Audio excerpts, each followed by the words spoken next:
Welcome to Sober Sunrise, a podcast bringing you AA speaker meetings with stories of experience, strength, and hope from around the world. We bring you several new speakers weekly, so be sure to subscribe. We hope to always remain an ad-free podcast, so if you'd like to help us remain self-supporting, please visit our website at sober-sunrise.com. Whether you join us in the morning or at night, there's nothing better than a sober sunrise. We hope that you enjoy today's speaker.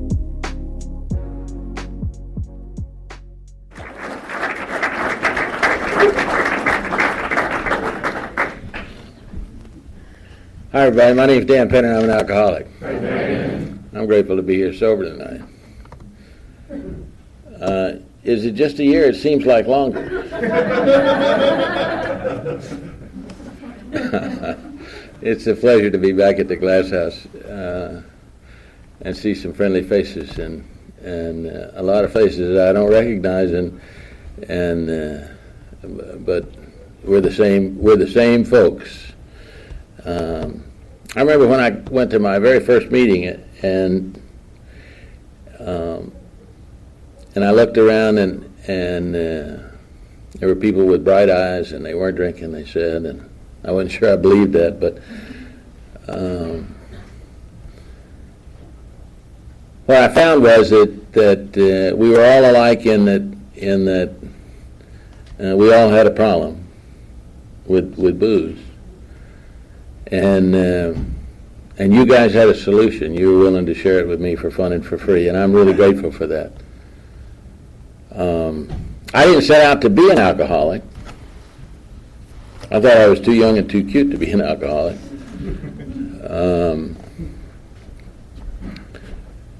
And I'd watched my mom die of this disease in 1975, and God, I didn't want to be like that.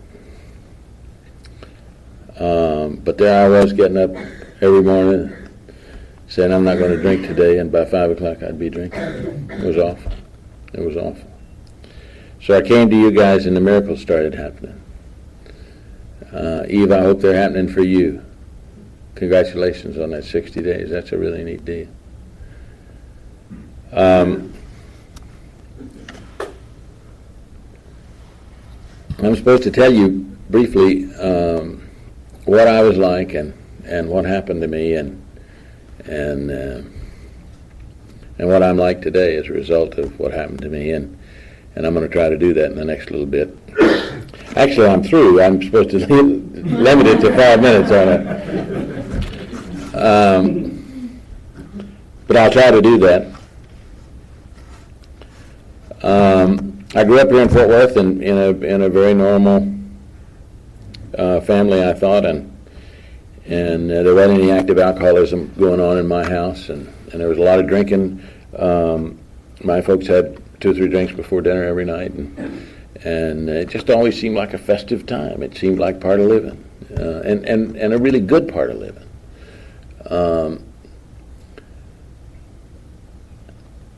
They had parties, and there was always booze at the parties, but I never saw anybody getting drunk and disorderly. It was a normal childhood growing up. I had 2 brothers, one older and one younger, and life was pretty good. I remember moving over to the west side of town. I grew up on the south side, and I moved over here on the west side when I was about 9, and I remember being ill at ease for some reason or another in this new school, in this new neighborhood, and I never really got over that. I wanted to be somebody else, someplace else, doing something else with somebody else. I just didn't fit in my skin.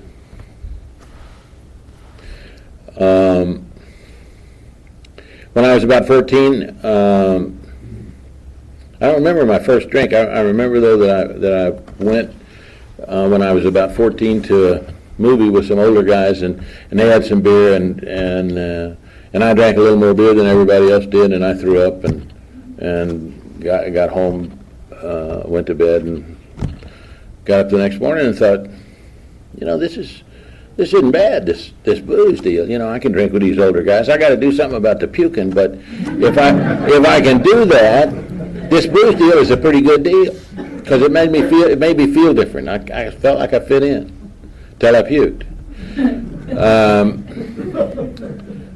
And that just started a pattern for me. I began drinking every time I got a chance after that, usually on the weekends. And I learned how to drink and not puke. And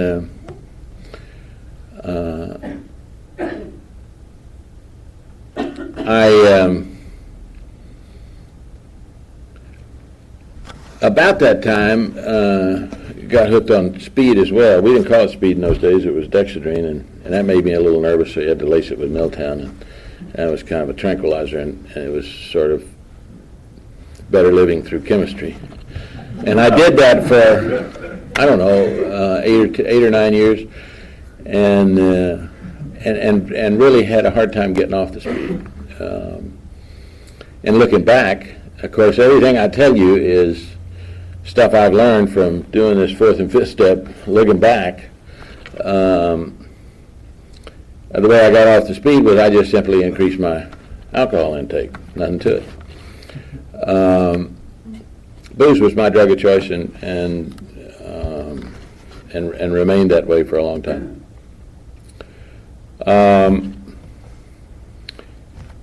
I was, I guess, a moderate to heavy drinker, and the book talks about the various, our book, and those of you who don't have a copy of this book, Alcoholics Anonymous, it's the owner's manual. I'd suggest that you get one and read it. If you're like us, you'll find yourselves in there. It contains the program of Alcoholics Anonymous, and it contains some stories about various people like us and how they lived and what happened to them and what they were like after. I found myself in that book. I always wanted to be a big shot because I knew if you thought I was a big shot, then maybe I could feel better about me than I did. And I always knew one day they'd write a book about me, and sure enough they did. It's this one right here. I never thought it was going to be anonymous, but I found me in there. And if you're like me, you'll find you in there too.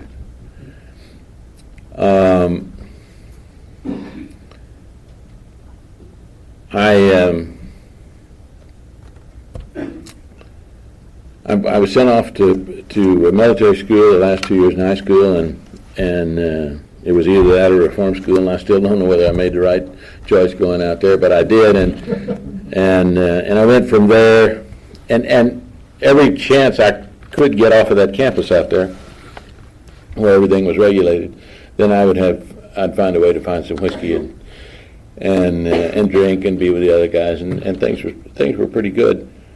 I left there and went. I guess after I got out of high school, from that point on until I found you guys, I was a daily drinker. I drank every day. I didn't get drunk every day, but I drank every day. And I went from New Mexico Military Institute, where everything was regulated, to the University of Texas, where everything was not regulated. And I spent the first 6 months at Schultz's Beer Garden before I found out they were holding classes up at the other end of the street. And, well, I thought, if they didn't care whether or not I went to class, why should I, you know?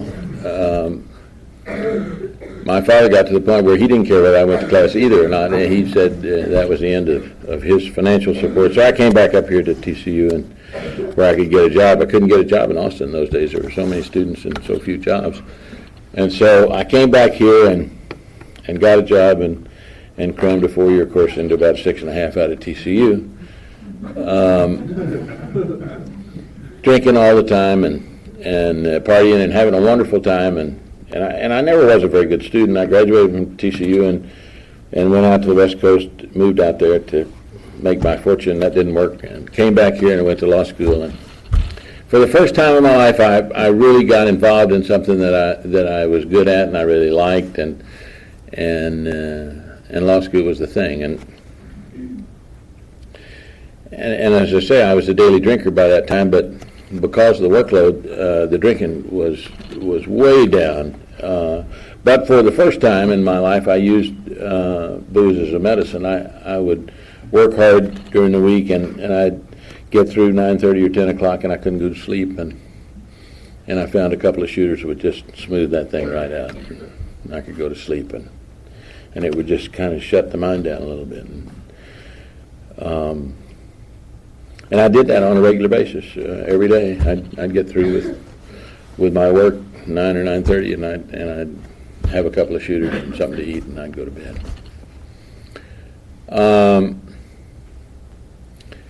I got out of law school and had a really good job offer, and went up to Washington D.C. and worked for the Justice Department for 4 years, and again I was drinking all the time, but I mean every day, but only after work, and it was just never it just wasn't a problem. Booze wasn't a problem for me. It was part of life, just part of everything that was going on.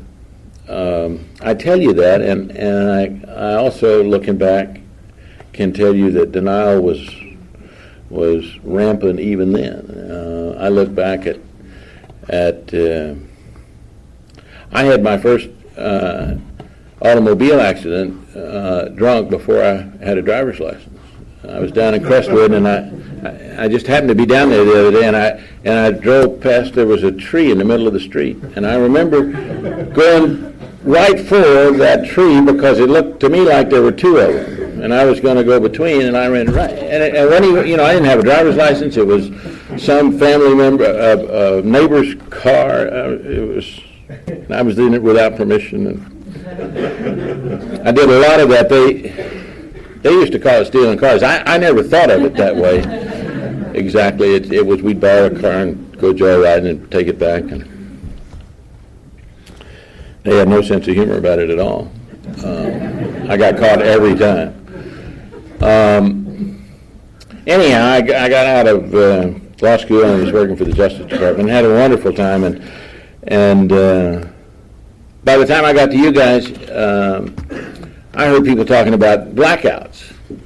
And if I could have taken a lie detector test and passed it, and tell you that I never had a blackout. But in doing that fourth step and talking to somebody in the fifth step, it occurred to me that I had my first blackout when I was 18 down at the University of Texas. I went to a party, and from 7:30 on, I had no memory of it. But they had pictures of me the next day. They showed me crawling around on the floor on my hands and knees, looking up at little girls' dresses. And I didn't have any memory of that.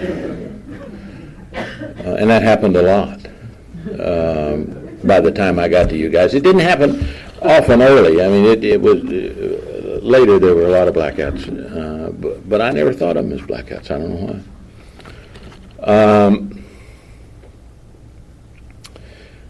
I came back to Fort Worth and opened up a practice. About this time, my younger brother had left home maybe 4 or 5 years before that, and my mother started drinking pretty heavily, and by 1970 she had full-blown alcoholism, and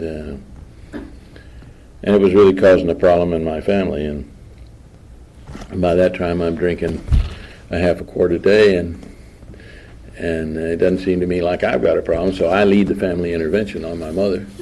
Logical choice. And I thought I knew a lot about alcoholism. I didn't. And she sobered up for a couple of years. She wouldn't go to A&A, though, because you guys just weren't her kind of folks, and so she wouldn't go. And as a result, she started drinking again. Within 4 years, she was dead of this disease. And again, I thought I knew a lot about alcoholism. I kept saying, I don't drink like she does. I can't be an alcoholic. Never even occurred to me that I was an alcoholic. All I knew was that I didn't drink like she did. And why in the hell couldn't she control her drinking? I mean, it was just a matter of willpower. You just needed to have a little willpower, and she didn't have any, and I thought it was a moral failing on her part. And I watched her die of this disease. It was a terrible thing.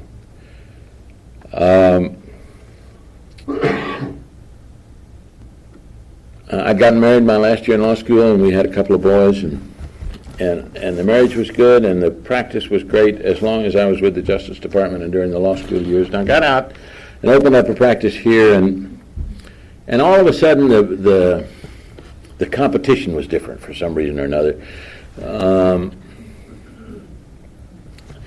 It seemed to me that the competition was, in order to be successful at law practice, you had to, one, make a lot of money, two, have a lot of toys, three, have the prestige and the good wishes of all of your peers, and I kept fighting for that and wanting that, and I got real lucky and got that. All I wanted of that. And what happened was that the more successful that practice got, the less successful the marriage was. And we had these two little kids, and my wife went crazy and went into a mental institution, and she stayed there for about 6 months and came back out, and we did some family therapy, and it got a little better, and then she went crazy again and was in there for a year that time, and I was mom and dad and lawyer, and I mean I had a lot of hats, and I tried to wear them all, and I, just to show you how selfish and self-centered I was. What happened for me was I couldn't feel any real compassion for her. All I felt was anger because she wasn't holding up her end of the deal, and I was having to hold up both our ends of the deal. And so what happened was we went to some more family counseling, and she could tell the counselor what was wrong with her and how she felt, and I couldn't, and she got better, and I didn't. That simple. We got a divorce, and I left that marriage busted, but I still had a good practice, and so the money started flowing again pretty quick, and I started playing, and I had a wonderful time for a few years.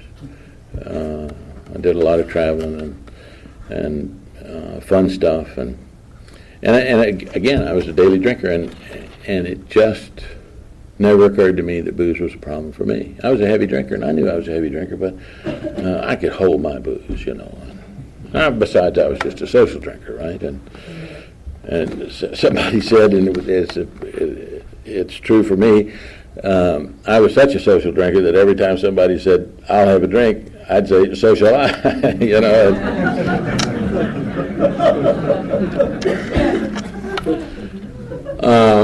But it just didn't seem to be a problem. Just didn't seem to be a problem. I was 40 years old, and I swore I'd never get married again. One thing I got to say about that first marriage is during that time I was so angry about her not holding up her end of the deal. The result of that was that there was a bond between my kids and me that even my most active alcoholism couldn't break, and I'm really grateful for that today. I didn't realize it then, but that was really a wonderful plus for me. So I swore I'd never get married again. I'm single about 5 years, and I'm playing and having a wonderful time and doing a lot of traveling, and there are a lot of relationships with women in my life. Some of them lasted a night, and some of them a few nights, and that didn't seem to me to be anything strange. I mean, it just seemed to be the way it was going, and so I swore I'd never get married again, and I'm 40 years old, and I meet this 19-year-old blonde, gorgeous country western singer. I can't live another minute without her. And we get married and have a great time for a couple of years, and then I ran out of money and I had to go back to work, and that marriage fell apart. And strange, we went to counseling, and she could tell the counselor what she was feeling, and I couldn't, and she got better, and I didn't. You may notice a pattern here. I didn't until I got to you guys. It was a very angry and acrimonious divorce, and I left that marriage busted. But the practice was good, and so I started playing and carrying on some more, and I was having a really good time, and all of a sudden, though, my former Midas touch just turned brown. I mean, it was just like it had been a 360-degree reverse. I started making some really bad business decisions and investments, and things started cratering for me, and I did what I always had done. I had never tried to quit drinking. I've always had a weight problem, and so once in a while I would say, oh, I've ballooned up too much. I need to start running and get back in shape, and I couldn't do that and still drink, and so I quit drinking for however long it took. A month, 2 months, 3 months, 6 months. And it just wasn't a problem. Well, in 1986, things weren't going well, and I decided that I needed to get my life back in order in the normal way. And I was getting up every morning and saying, I'm not going to drink today, and by 5 o'clock I'd be drinking. Unless it was the weekend, in which case it might be a little earlier. I remember thinking I didn't drink in the morning like my mother did. And I remember saying that after I got to you guys, and a woman that I dated some when we were both drinking was in one of those meetings when I was whining about that, and after the meeting she said, well, didn't we drink some mimosas in the mornings on Saturday or Sunday, or some Bloody Marys? And I said, well, yeah, but I mean, that was the weekend. That didn't count. It just never occurred to me that counted for drinking in the morning or on a trip. I mean, how could that? Well, this is the only disease that I'm aware of that tells us that we don't have it. Cancer doesn't tell you don't have cancer, but alcoholism tells you there's nothing wrong with you. You drink like all the rest of those guys. It was true. I did. I drank like a lot of the rest of those guys. A lot of them are in the program today. So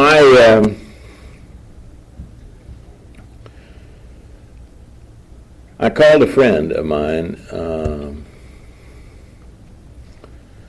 that he said that he wasn't drinking. And 2 or 3 of the other guys said, he's really not drinking.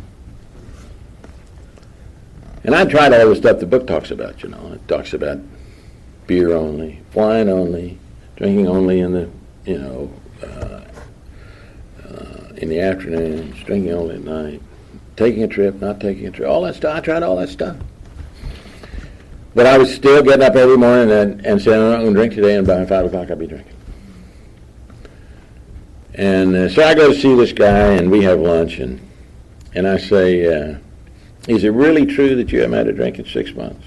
And he said, yeah. I said, did you get any help with that? He said, yeah, I'm going to AA. You want to go to a meeting? And I thought, oh my God, AA. Jesus, I'm just like my mother. I'm a drunk, just like my mother. Got to go to A&A.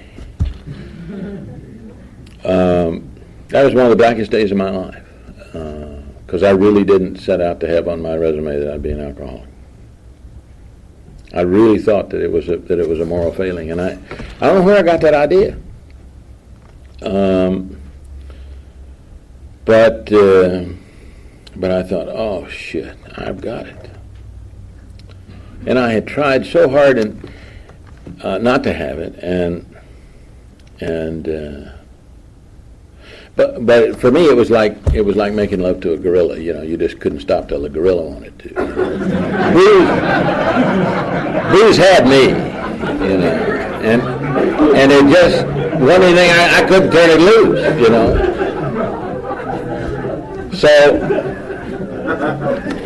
he told me that this buddy of his and mine too was also not drinking, and that they were going to go to an A&A meeting that night. Why don't I go with them? And I thought, oh boys, I'm really busy, but let me check my schedule and I'll get back to you. We're incredible. We're drowning, and somebody throws us a lifeline, and it lands right beside us. And we say, wait a minute, let me give this some thought. Maybe I don't really need your lifeline. Maybe I can swim this 40 miles back to shore. We're incredible. So anyhow, the upshot of it was I went to a meeting with these guys. Went to an 8 o'clock meeting at the Little West Side group down here, and it was a Tuesday night. And all I remember about that meeting was that there were a bunch of clear-eyed people there who were happy to see me and asked me to come back and treated me like I had the same kind of problem they did, and all they wanted to do was share the solution that they had with me for fun and for free. I'd never been a place like that. And the laughter was great. It seemed like it was in the wrong places, but there was a lot of laughter. And that was good for me because there wasn't anything funny going on in my life at that point.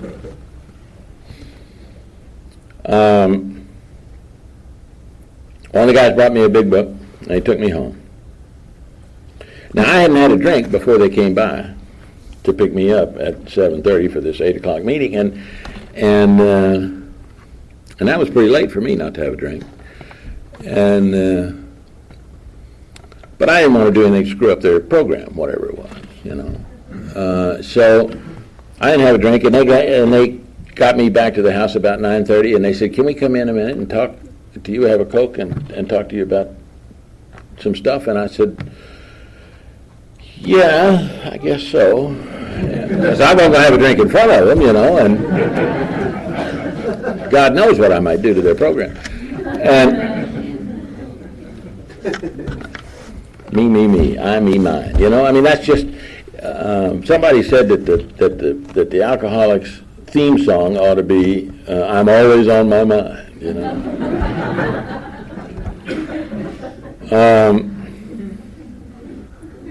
I heard one guy say, I'm not much, but I'm almost all I ever think about. So they came in and we talked for the longest hour I believe I've ever spent in my whole life. And one of these guys bought me a big book, and then they left finally, and I just couldn't wait to get over and pour me a big stiff drink and take it down.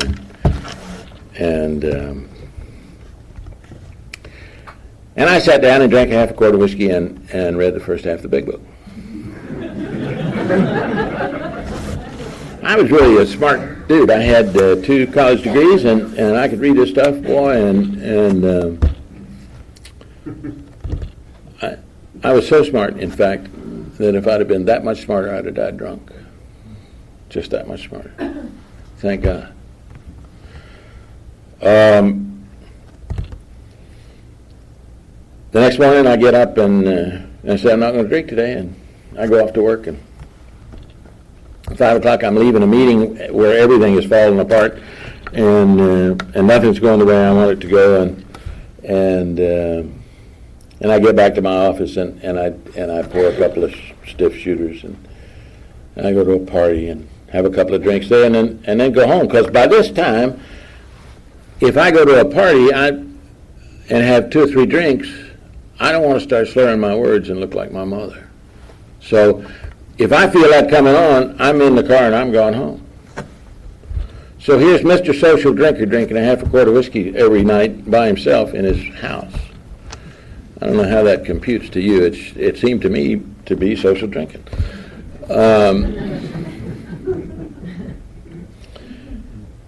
So I went home and drank another half a quart of whiskey and read the rest of that big book. Got up the next morning and said, I'm not going to drink today.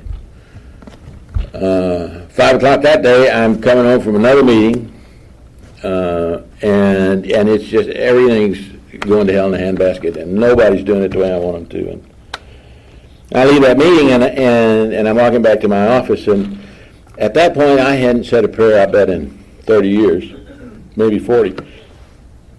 I had no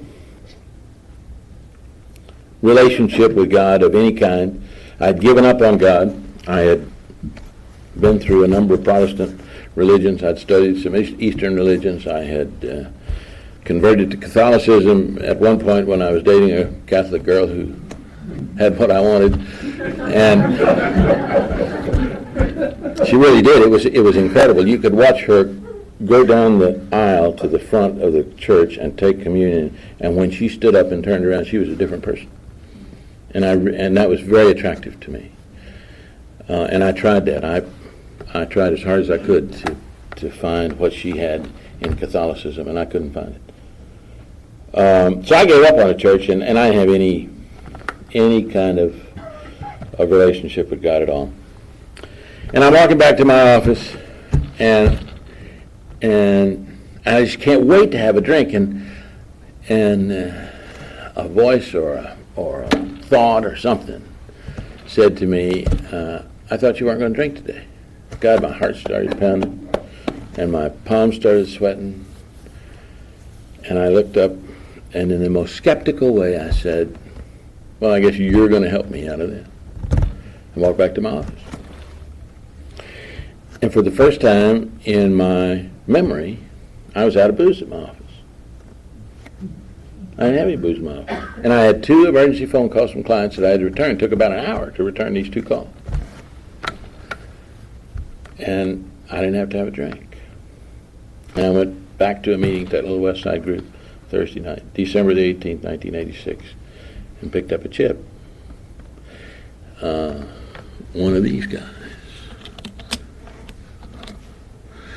And I haven't had to have a drink since then, or any mind-altering drug. And it's been a really incredible ride. It's been an incredible ride. Thank God I didn't have to do anything to get the gifts of the program. The first gift was that I could sit down and listen. I knew the answer to everything. But for the first time, I could sit down and I could listen to you guys tell me how it was with you and what you were doing to stay sober. You all taught me I didn't ever have to have that loneliness or fear, that crippling loneliness and fear again. I could just come in here and be with you, and I'd be part of you. And you'd love me back to hell until I could start to love myself. And you did that for me. I started going to meetings, and I just loved the meetings. I loved the laughter, and I loved everything about it. I got a sponsor. I got started in the steps. I remember I was 90 days sober, and this woman I'd been with for 2 years split. Here I'd sobered up, cleaned up my act. Shit, that was all she wanted out of there. And my sponsor said, hooray, this will give you some time to work on your program. It's wonderful how they coddle us, isn't it? You all taught me to do 5 things every day. You said, get down on your knees and ask God to keep you sober in the morning for that day. End the day on your knees, thanking God for keeping you sober. Read something out of the big book and go to a meeting. Pick up that 10,000-pound telephone and call another alcoholic every day. I've been doing those 5 things every day for 14 years, and I haven't had to have a drink. Now, I don't know which one of those things is keeping me sober, but I'm afraid to give one of them up in case that's the one. So I'm in the habit of doing those things. They said, and then your only job is don't pick up the first drink, because it's the first drink that gets you. I didn't have any problem with accepting that I was powerless over alcohol. What I had problem with was that my life was unmanageable. And I said, look, I'm a partner in an international law firm. That's a big deal. And I got cars and houses and my kids are, you know. One of the guys who was in the meeting when I said that knew me a little bit and knew me before I got to you guys. And he came up to me after the meeting. He said, listen, your kids really are just before not speaking to you, isn't that right? I said, well, yeah, I just found that out. And he said, you've had 2 failed marriages, and you've had at least 4 failed law partnerships, and God knows how many failed business ventures. He said, what would you pay some son of a bitch to manage your life the way you're running it? I thought, well, I guess I'd fire him. He said, good answer. Let's fire him. So I had to admit that my life was unmanageable by me. And then the hard part for me was coming to believe that there was a power greater than myself that could restore me to sanity. I knew I was kind of crazy, but I didn't think that there was a higher power that could help me. You know, I believed in a God that was in charge of the tides and the seasons, maybe, and the rain, but not anybody that would have an interest in me. And so first thing they told me was, you got to get down on your knees and pray to God. And I said, that's ridiculous. I don't believe in God. And Ron Evans, Ronnie over at Legacy, told me, one of the smartest guys I know, he's an 8th grade dropout, under the bridge wino. And he said that he had the same problem. He told his first sponsor, I don't believe in God. You want me to get down on my knees and pray to this God I don't believe in? That's ridiculous. And he said, his sponsor said to him, what's one more ridiculous thing in your life? He said it to me so I could understand it in a way I could hear it. And so he told me, he said, it doesn't matter what you feel. It doesn't matter what you believe. It doesn't matter what you think. All that matters is what you do. Get down on your knees and pray to God and ask Him to keep you sober. So I started doing that. And I didn't know who I was praying to, and honestly, it was like writing a note and tying it on a rock and throwing it over the wall. I didn't know if anybody over there reading it or not, you know. And finally one day I'm on my knees and I'm 90 days sober, or 120 days sober, and I realize that I'm sober. And it wasn't me. It had to be somebody else. They told me that this is God's con job, I think, AA, for alcoholics like us who he couldn't get to any other way. They said, okay, Penner, you don't believe in God. Can you write down the qualities that a God would have that you could believe in if you were going to believe in God? Now, not that we're going to make you believe in Him. You don't have to believe in Him. But if you were going to, are there some characteristics that such a God might have that you could write down? And I said yes. And so I started writing down, He's all powerful and all knowing and all loving and all forgiving. And He's a little overweight and He's trying to quit smoking. And He's got a pretty good sense of humor, right? I thought I could work with a guy like that maybe. And sure enough, I'm 120 days sober, and I'm praying to this God that you guys taught me how to design. And just that little bit of willingness to do what you guys suggested that I do, little chicken shit things that I knew couldn't possibly work. And I do them, and they work. It happens over and over and over, and has for me for 14 years.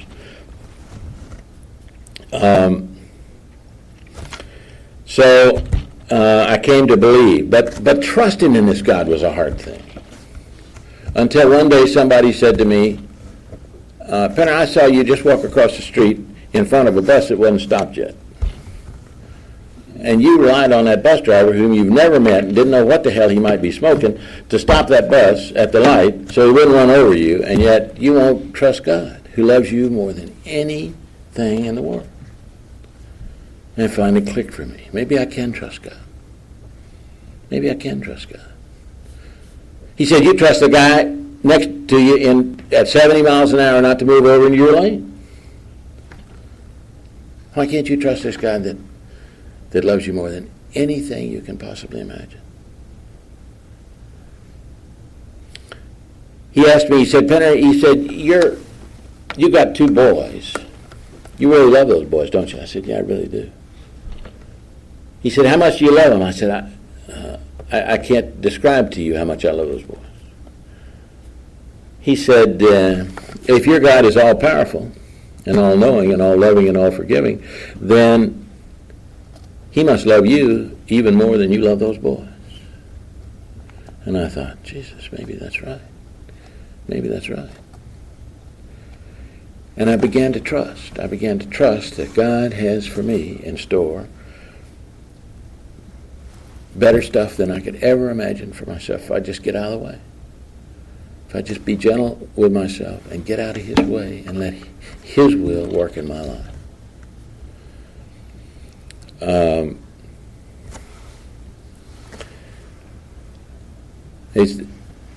They told me I had to take the 3rd step. And again, Ron E. told me that when I asked him, did he think that I really ought to take the 3rd step, he said, the worst thing can happen is it'll get it out of the hands of an idiot. What that does, the 3rd step sets me free. All my job is to just do the next right thing, and I'm not responsible for the results.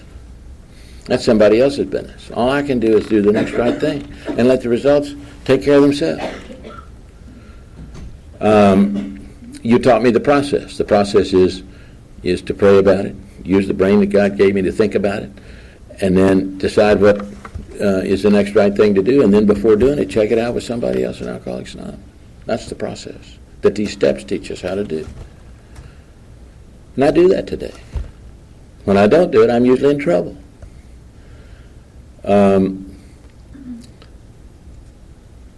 guy told me that the 3rd step was simply the decision, do I like it better in here with you guys or do I want to go back out there where I came from? Just that simple. Do I like it better in here with you guys or do I want to go back out there where I came from? If I like it better in here with you guys, then all I got to do is do the rest of the steps to the best of my ability. Pick up a pencil and start writing the 4th step. I did that. The first time I'd taken a hard look at me in my life. And thank God I did that, because what I found was it's me. It's not them. I thought it was those ungrateful kids, those yo-yo wives, those clients that wouldn't do what I wanted them to do. It wasn't them, it was me. It was always me. It was always me. And thank God to know that. Because if I know that it's me, I'm not the victim anymore. If it's you, if it's your action that causes me pain and suffering and ill will, disharmony, if it's your action that does that to me, then I'm screwed. Nothing I can do, because I can't change you. But if what happens is me, I can change me. I can change my perception of what's going on out there. And I'm not a victim anymore. So I went through 4 and 5, and it was a wonderful thing. I went through 6 and 7. 4 and 5 helped me get okay with me. 6 and 7 helped me get okay with God, and 8 and 9 helped me get okay with my fellows. The getting okay with God is really an interesting thing. I think the most powerful spiritual meeting I've ever been to, my brother happened to be halfway around the world, and I went around to see him in Sri Lanka, a little island off the coast of India, and And I went to a meeting there, and there were a couple of Jews, and there were some Muslims, and there were some Buddhists, and some Taoists. There were some Hindu. There were some Tamils. There were Sinhalese. There were Sikhs. There were a couple of Christians, and there was me. And we were all talking about the same God. All of us, from the incredibly diverse backgrounds, we were all talking about the same God who keeps us sober. What a wonderful experience this Alcoholics Anonymous is. I recommend to you, hurry through the steps. The steps are where the payoff is. The promises that follow the ninth step have come true in my life. I've made those amends. Most days today, most times, most days, I don't have any resentments against anybody. What a freedom. What a freedom. Most days today, most times, most days, I'm really delighted to be Dan Penner, alcoholic, right here with you guys, or wherever I am, with whoever I am, doing whatever I'm doing. You guys gave me that. I didn't know how to do that when I got here. I went busted after I was 2 years sober, and I don't recommend that to anybody. I had to file personal bankruptcy, and it was a terrible thing. But I learned a couple of things. One thing I learned was that God's the source. I'm not the source. God's the source. She's not the source. God's the source of everything good in my life. And because I had picked up that telephone and called another alcoholic every day, I had developed a group of 5 or 6 guys that I shared with on a regular basis, and I would call them and I'd say, guys, next week they're going to shut me down. You know, it's just going to be terrible. They're going to take everything I own. And they said, Penner, what do you need today that you don't have? And I say, but you don't understand. Next week it's just going to be terrible. Well, but what about today? What do you need today that you don't have? And the answer was always the same. Always the same. They said it to me so often that I know it at a deep level today, that I got everything I need for today. I don't have everything I want for today. I don't have everything I need for tomorrow, but I got everything I need today for today, and it's been that way for a long, long time. And there's not any evidence that that's going to change. There have been so many good things that have happened to me in this program. I want to tell you what my metaphor for living is today. I learned, well, I didn't learn it either. I heard it for the first time when I was about 4 in nursery school, and maybe you all did too. Row, row, row your boat gently down the stream. Merrily, merrily, merrily, merrily, life is but a dream. My job is to row my boat. I got to do a little action. And I got to do my boat, not your boat, not her boat, my boat. Gently downstream, not up the stream or across the current, but downstream. Gently downstream, going with the flow. Easy does it. Merrily, because my book says that God's will for me is to be happy, joyous, and free. And the only person I know today standing between me and being happy, joyous, and free is me. What a concept. So I'm supposed to be happy, joyous, and free, merrily, because life is but a dream. See, it's my perception of what's going on out there that's my life. Same old stuff keeps happening out there. People come and go in our lives. We have financial ups and downs. We've got emotional ups and downs. We have physical ups and downs. The only difference between my very best day and my very worst day is my perception of what's going on out there, because it's the same old stuff. And if it's my perception of it, hooray. I can change my perception. You guys have shown me how to change my perception. One of the quickest ways I can change my perception is to write out a gratitude list. I didn't know how to do that. I had 2 college degrees when I got to you guys, and I didn't know how to make a gratitude list. I didn't have the foggiest notion what you were talking about. But I make a gratitude list, and I get into an attitude of gratitude, and boom, my state has changed. It's changed. You guys taught me that. I'm really grateful for that. Let me just tell you one story in closing that epitomizes Alcoholics Anonymous for me. It's a story about a guy who dies and he goes to heaven, and St. Peter's at the gate, and St. Peter says to the guy, before you come in, I want to give you a little test. And he says, fine. He goes in. He takes him into a room about 4 times the size of this room, and big banquet tables just laden with food, beautifully served, beautifully prepared, wonderful drink of all kinds, perfect crystal, silver, china. It's just so beautifully done. And the people in the room are just like you and me, except that their arms are longer than ours, and they don't bend at the elbow, and so they can't feed themselves, and they're starving. And St. Peter asked the guy, said, what is this? He said, well, it's obviously hell. And St. Peter said, that's a great answer. Let's go in this next room. It's a room just exactly like the one that he was just in, with all this beautifully done food and drink, and the people in that room are just like us, except their arms are longer than ours and they don't bend at the elbow. But these people are happy and well-fed and slick and listening, and they're just having the best time. And St. Peter says, what's this? He says, it's AA. He said, how can you tell? He said, well, they're feeding each other. And that's what you all have done for me. Thanks so much for having me. I appreciate it. Thank you for listening to Sober Sunrise. If you enjoyed today's episode, please give it a thumbs up, as it will help share the message. Until next time, have a great day.